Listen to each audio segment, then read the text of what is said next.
هل التركيز محتاج مكان هادي ورايق؟ هتقول لي طبعا. طب ليه في ناس بتشتغل في الكافيهات وانتاجياتهم بتزيد رغم ان في دوشه وحركه حواليهم وناس رايحه جايه؟ هل ده معناه ان الشغل في الكافيه احسن من الشغل في البيت رغم ان البيت اهدى؟ يعني هل فعلا الشغل من البيت ممكن يقلل انتاجيتك ويقتل ابداعك عشان كده بنروح للكافيه عشان نشتغل احسن؟ ده اللي هندردش فيه في حلقه النهارده. ولو اول مره تشوفني انا محمد احمد عبد اللطيف ودي اوضه وصاله.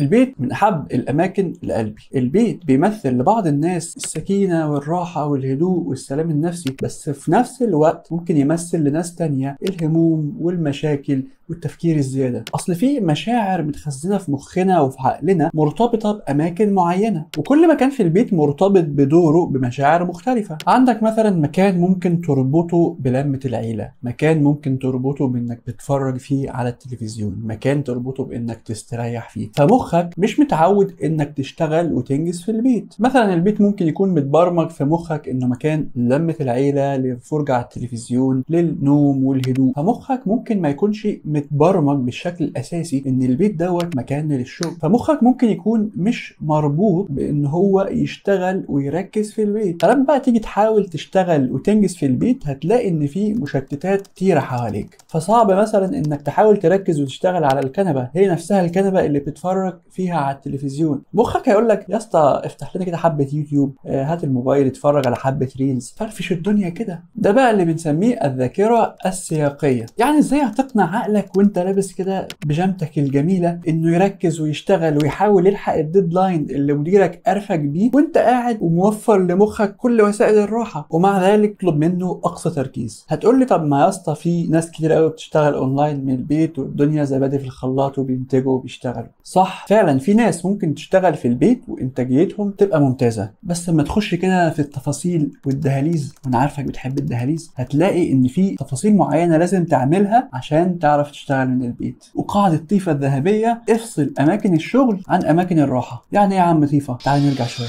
يعني لازم تخصص ركن، مش بقول لك اوضه، ركن بس تشتغل فيه. شغل بقى جنبك كده اضاءه بيضاء قويه جدا عشان تركز وعشان عينك ما تتعبش. وبرده اوعى تشتغل بالبيجامه، اوعى تشتغل بحاجه انت متعود انك تكون مستريح فيها قوي. طب بص لي كده اقول لك حاجه بذمتك، انت مصدق انك هتشتغل وانتاجيتك هتبقى ممتازه وانت لابس بيجامه كراهات؟ البيجامه ضد الانتاجيه يا كبير. لكن هنا في تركايه او دهلوزه صغيره كده عايزك تركز فيها، الا وهي ان بعد فتره معينه من الشغل في البيت ممكن لا قدر الله يحصل حاجه اسمها تعب ذهني. اصلك قاعد في نفس المكان، نفس العادات، وغالبا قاعد لوحدك وبتعمل نفس الحاجات والفتره طويله، فالتغيير شبه معدوم، فدماغك بتزهق، فدماغك ساعتها ممكن تريح شويه. عشان كده بنقول ساعات التغيير ممكن يكون شرط، كسر الروتين ممكن يكون شرط. فعلى فكره التعب الذهني ده ممكن يحصل لك حتى وانت في الشركه. طب نعمل ايه يا عم طيفه في التعب ده؟ اقول لك بس بيني وبينك انت محتاج ثيرد سبيس، انت محتاج مساحه ثالثه يا كبير. يعني ولا مكان شغلك ولا بيتك، حاجه ثالثه بقى زي الكافيه، المكتبه، الجامع، او نروح الغيط بقى ونزرع ونستمتع باصوات الطيور والحيوانات. فالمساحه الثالثه بقى دي بيبقى التركيز فيها ايه؟ فوق فوق. بس مش كلنا عندنا الفرصه ان احنا نلاقي مكتبه او نعرف نروح الغيط، فنروح فين؟ حبيب الملايين بقى، الكافيه. بس انا مش جاي اكلمك بقى عن العمق وفيروز وكوبايه القهوه وتصورها على الانستجرام وتكتب كده كام جمله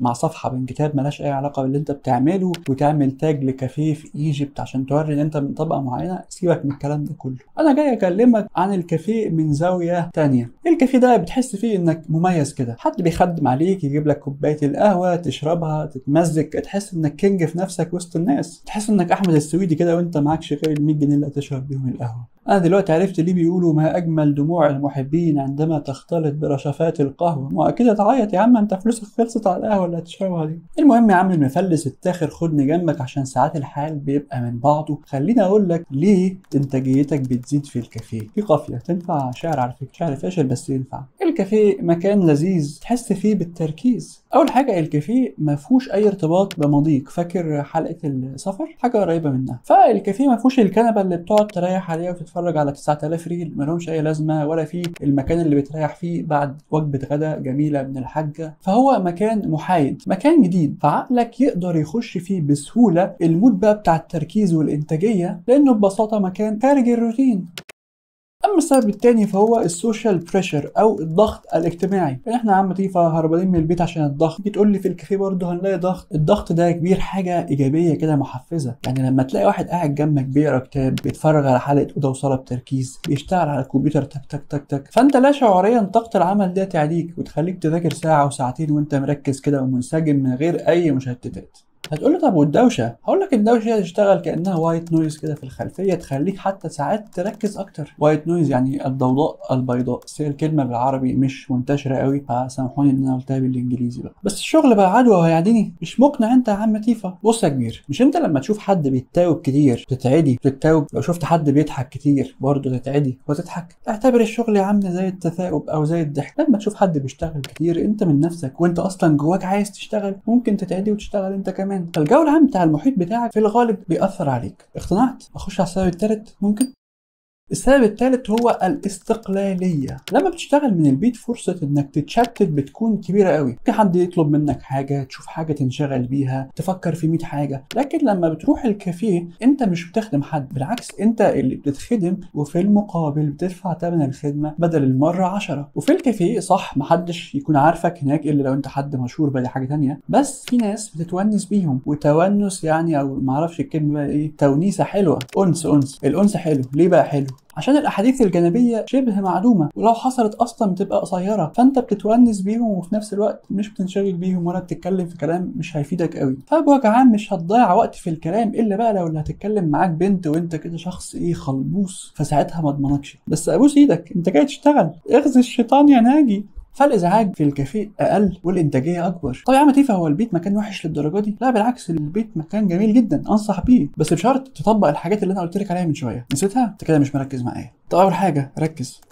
تاني حاجه بقى ما يمنعش ان احنا من فتره لاخرى نغير المكان اللي احنا بنشتغل فيه ونكسر الروتين. ومعرفتك بالتفاصيل والدهاليز اللي في الحلقه دي هيخليك تعرف امتى يكون قرار ذكي منك انك تروح تشتغل في الكافيه وتغير الجو شويه، لكن بشرط يكون في جيبك اكتر من ال 100 جنيه اللي انت هتروح تشرب بيهم القهوه. لو عجبتك الحلقه كليشيه بس ما تنساش تعمل اشتراك ولايك عشان نكمل في الرحله اللي احنا فيها دي. والسلام ختام.